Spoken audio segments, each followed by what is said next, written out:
Hi, my name is Sadasa. I'm a little bit of a doll enthusiast, and I like making their clothes because the doll clothes that they sell nowadays are trash. Basically, you just want to draw out whatever you're wanting to make. I'm thinking a trench coat, a basic top, and some shorts. The things you'll need: paper, pencil, pens, scissors, your fabric, thread of your choice, and a measuring tape. You're also going to need sleek and thin Velcro because it works better for dolls because it's not as thick. The measurements I took was around her bust, which mine is 12 centimeters. And then I took the measurement from above her bust to below her bust with a little bit extra for seam allowance. And mine was 3.5 centimeters. Now we just want to measure how long we want the bottom half of the shirt. We're going to do 4 centimeters. So I marked it on my paper to help me keep track. And we're going to draw it on this. I'm going to use a ruler because I just like really crisp lines, but you definitely don't have to. You could use anything with a straight edge. Go ahead and cut it out. Okay, so because we're just doing a gathered bottom, as you can see here, I'm literally just going to double the 12, so it's going to be 24 inches. 24 centimeters. And then we measured how long we want this, and it's 4 centimeters. So I like to mark on my patterns. Barbie top, cut 1. Bam. Let's get to cutting it up. Okay, I laid out my pattern pieces. You can totally just pin them, but I don't like pinning patterns this small because then I feel like they get messed up easier. So I use a heat fabric pin. It literally goes away when you iron it, so it's perfect. And I'm just going to trace these out.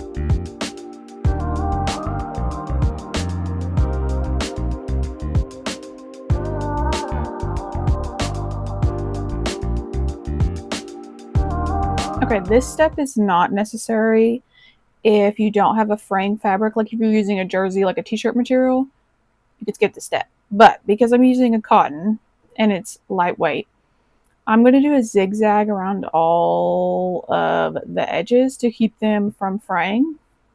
Now, you can do this with a needle and thread, but it will take longer.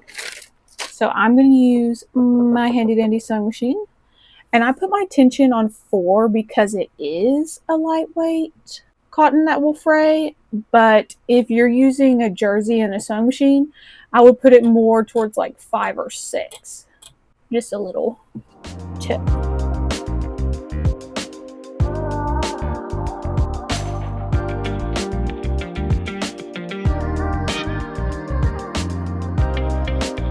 Okay, these are my 2 pieces. The edges are zigzag, so they're not going to fray.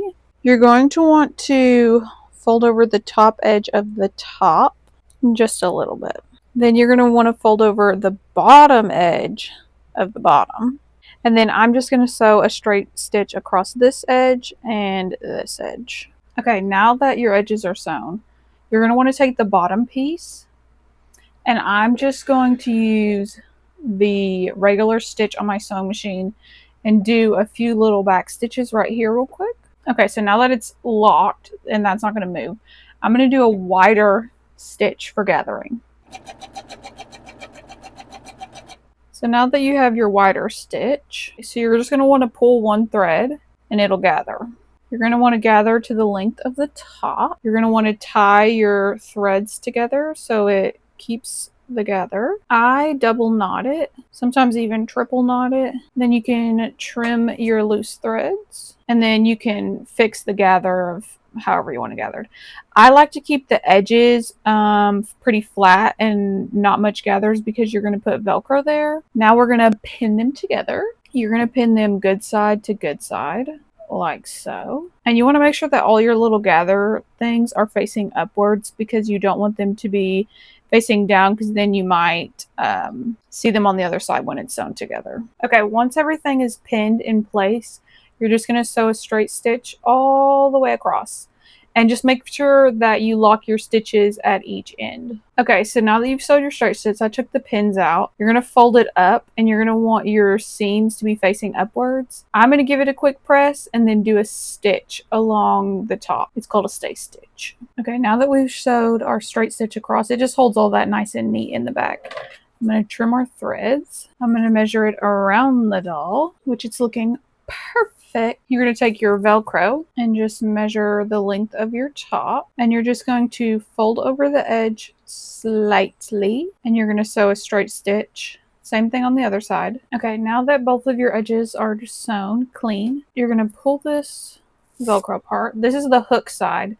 I always sew it on the top just because sometimes the hook side can make like the thread look funny or whatever, and the softer side is easier to sew, so then you'll be able to see those stitches on this side. You're going to sew the hook side on the top, and on the opposite side you're going to sew the other piece of Velcro on the back.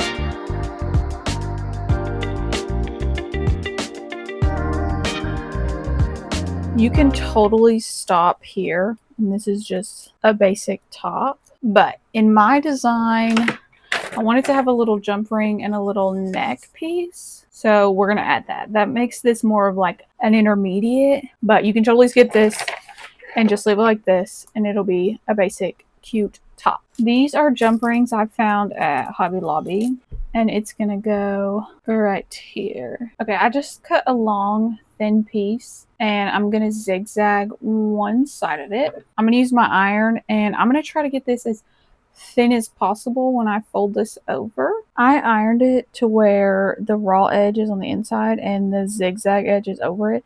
This is as tiny as I could get it.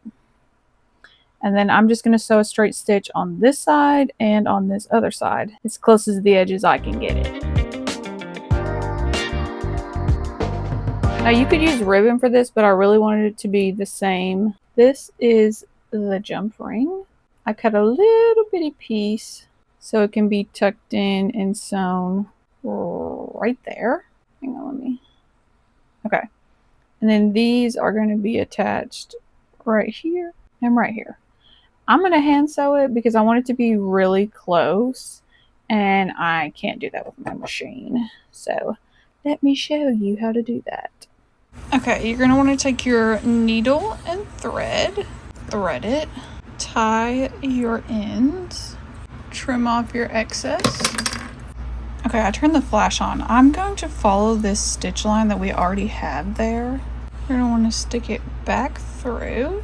And on the back side, where your little piece is, stick it through that, because that'll lock your stitch in place.